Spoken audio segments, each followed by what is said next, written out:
اس معاشرے میں اس والد کی تو بڑی عزت ہے جس کے قبضے میں بزنس بھی ہے، جس کے قبضے میں جائیداد بھی ہے، خزانوں کی چابیاں ہیں، سب کچھ ہے.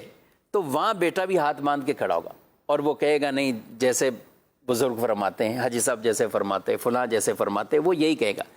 لیکن جو والد غربت میں ہیں یا انہوں نے غربت میں، ہم کہہ دیتے ہیں ان کو، لیکن وہ پتہ نہیں کس طرح مشقتیں جھیل جھل کر اپنے بیٹوں کو یہاں تک پہنچا دیا، اور بیٹے کو کوئی منصب ملتا ہے، عہدہ ملتا ہے، تو اس وقت یہ والد اور کا یہ ایک واحد میں کہوں گا رشتہ ہے کہ جس کے دل میں کبھی حسد نہیں آتا، اس کے دل میں اور دعائیں نکلتی ہیں.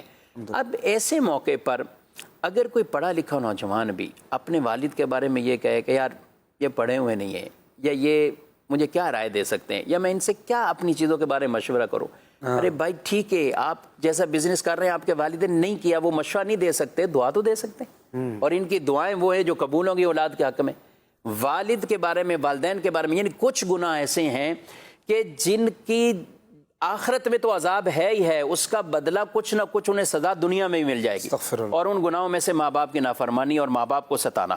اور کچھ نیکیاں ایسی ہیں کہ آخرت میں تو جزا ملے گی، دنیا میں اللہ اس کا بدل عطا فرماتا ہے، اور ان کے اندر، ماں باپ کے اندر عزت احترام ہے. تو لہذا ماں کو بھی مقام مرتبہ، ساتھ ساتھ باپ کے ساتھ بھی وہ احترام والے رشتہ ہو. یہ نہیں کہ باپ سارا دن گھر میں کونے میں، پھر اس کے بعد پان والے کے پاس بیٹھا ہے، پھر برگر والے کے پاس بیٹھا ہے، اور پھر ادھر اس نے ٹائم لگا، یعنی اس کے پاس کوئی بیٹا بیٹھنے کے لیے تیار ہی نہیں ہے. تو لہذا ایسا نہیں ہونا چاہیے، اور اس معاشرے میں ان کو بھی ہمیں بطور خاص عزت کی نگاہ سے. اور پھر یہاں پہ ایک اور بھی بات آپ دیکھیں، والد سب کچھ کرتا ہے بچوں کے لیے، بالخصوص کاروبار بھی چھوڑا، سب کچھ چھوڑا. جی اب گاڑیوں کے پیچھے بھی دیکھیں گے تو لکھا ہوگا ماں کی دعا جنت کی ہوا. تو ٹھیک نہیں ہے؟ ٹھیک ہے، بالکل ٹھیک ہے، لیکن یہ گاڑی کی چابی آپ کو کس نے دی؟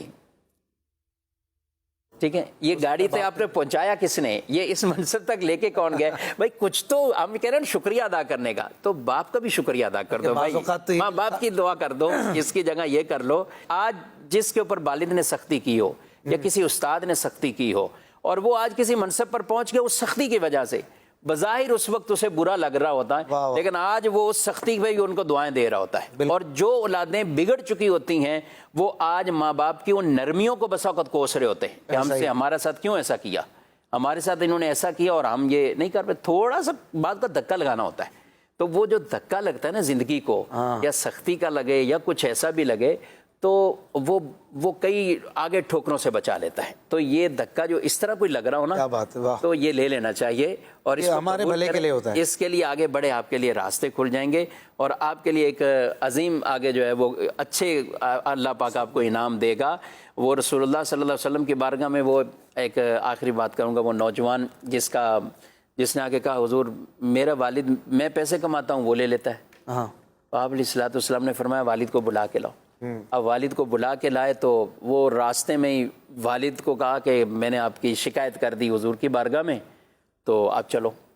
اب وہ جا رہے ہیں، اور اتنی دل میں پریشانی، کتنی کیفیات، اور دل ہی دل میں نا کچھ اشعار گنگنا رہے ہیں کہ جب یہ چھوٹا تھا میں مضبوط تھا، یہ پیدا ہوا تو میں نے خوشی کی، میں دن بھر محنت کرتا دھوپ کے اندر، اس کو پالتا، یہاں تک کہ میری ہڈیاں کمزور ہو گئیں، اس کی ہڈیاں جوان، اور یہ جسم بھی اس کا توانا ہو گیا.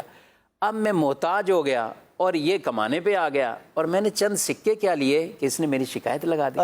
یعنی یہ باتیں سوچتا جا رہا ہے. اب وہ بوڑھا جب شخص وہاں حضور کی بارگاہ میں پہنچا تو پہلے جبریل آ گئے، یا رسول اللہ صلی اللہ علیہ وسلم اس والد سے پوچھئے تو صحیح کہ راستے میں کیا شعر پڑھتا ہوا رہا ہے، یہ راستے میں کیا کہتا ہوا رہا ہے.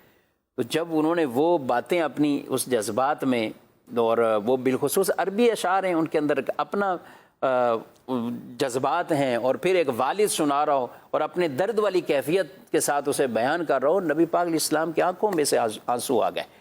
اور پھر آپ نے جو آخر میں فیصلہ فرمایا انت و مالک لابیک، تو اور تیرا مال سب تیرے باپ کا، تو پورے کا پورا باپ کا ہے، تو پورے کا پورا تیرا مال بھی ہے، تم چند سکوں کی بات کرتا ہے. زبردست. تو ایسے مواقع پر آج کل میں ایک ایسے بوڑھے شخص سے ملا، تو میں نے ان کی عیادت کی، بہت حالت عجیب سی، تو پوچھا، میں نے کہا آپ کا کوئی بچہ نہیں ہے، بیٹا نہیں ہے؟ کہا بیٹے ہیں، 7 بیٹے ہیں، 7 کوئی نہیں میرے، 7 بیٹے 7 کوئی نہیں.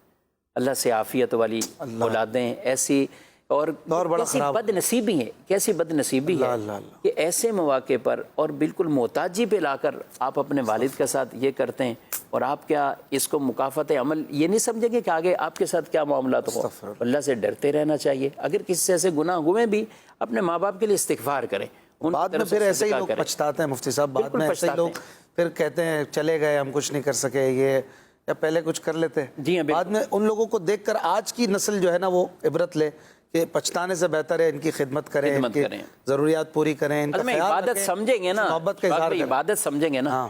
عبادت سمجھیں گے خدمت کو، تو یہ خدمت آسان ہو جائے گی۔ سبحان اللہ۔ یعنی یہ سمجھے کہ مجھے ثواب ہے، مجھے عبادت کا ثواب مل رہا ہے ان کی خدمت میں۔ جب رسول اللہ صلی اللہ علیہ وسلم نے ان کی خدمت میں جنت کو رکھا ہے اور فرمایا جس کو تم جو ہے وہ میدان جہاد کے اندر اس میں تلاش کرنے جنت کو جا رہے، وہ تیری ماں کی خدمت میں، تیرے باپ کی خدمت میں، اللہ تو اس کو عبادت سمجھ کے کریں گے تو انشاءاللہ ثواب ہی ثواب۔